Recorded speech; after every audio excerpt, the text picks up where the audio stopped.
What's up, guys? Me again, David G, coming at you with another review. You know me, quick and simple. Watch or not. Let's get right to it, shall we? Alright, guys, so today I'm coming at you with the movie that you can find hopefully in Disney Plus. I'm recording this as the movie is still in theaters, and most likely it'll be in Disney Plus. But yeah, and it's called Deadpool and Wolverine.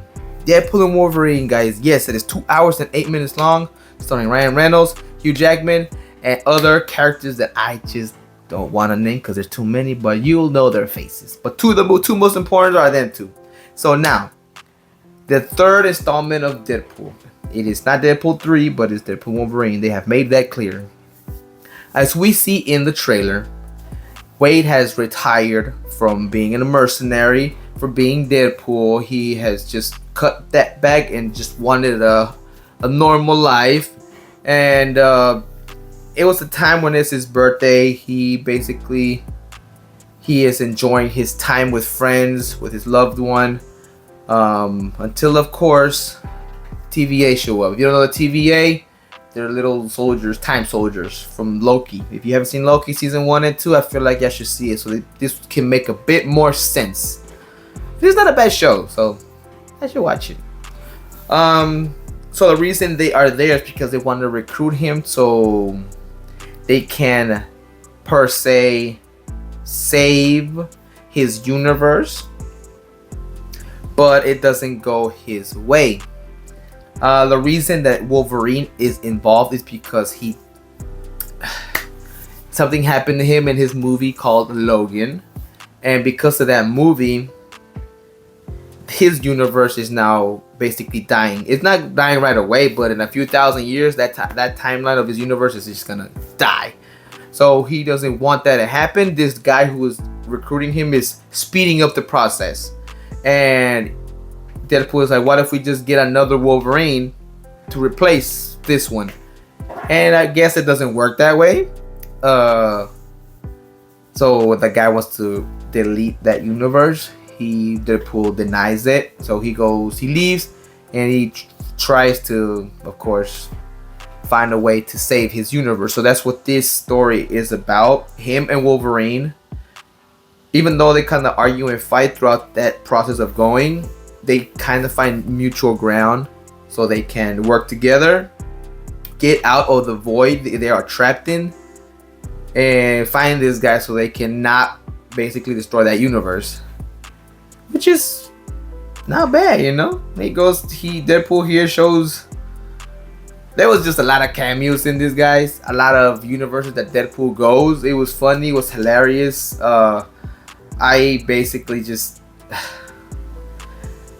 but yeah, there's another bad guy besides that dude, which wasn't the bad woman, who is called Cassandra, who is also as powerful as Professor Xavier.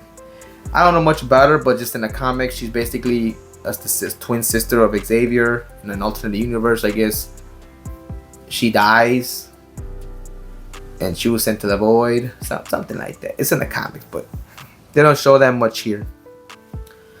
But it's a good story. Her story, background, everything was great. I enjoyed the darkness that she has, the vendetta that she's going for. So it's pretty interesting. This movie has action, it has adventure, it's entertaining, it's thrilling, it's fun, funny, it's hilarious, of course, it's bloody, violent, sexual content. It is not for kids, but I bet all y'all kids want to go see it. I bet your kids even saw it. Hell, I would even take my kid to watch this. Shit. Now, I rate this movie a 5 out of 5, guys. It is a 5 out of 5. Reason why is because, man, this movie was just basically everything. And like I said, it had cameos that you would just feel happy about. It had a story that you can follow and understand, especially if you've been following Wade all these years in his movies.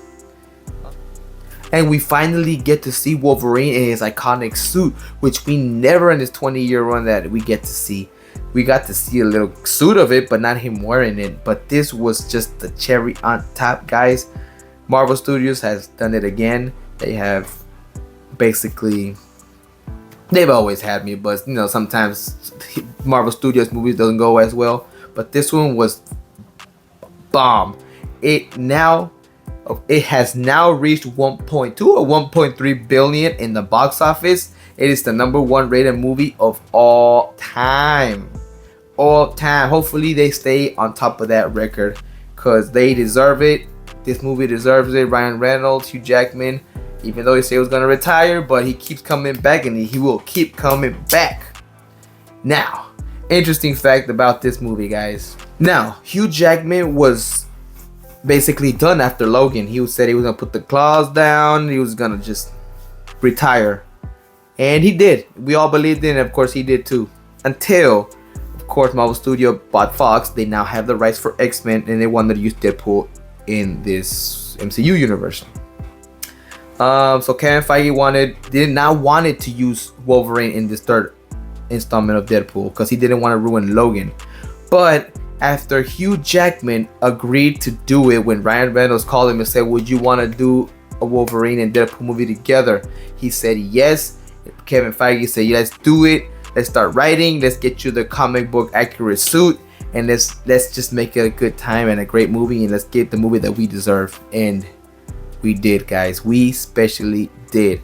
Now, Kevin Feige has been there since day one, since the first X-Men.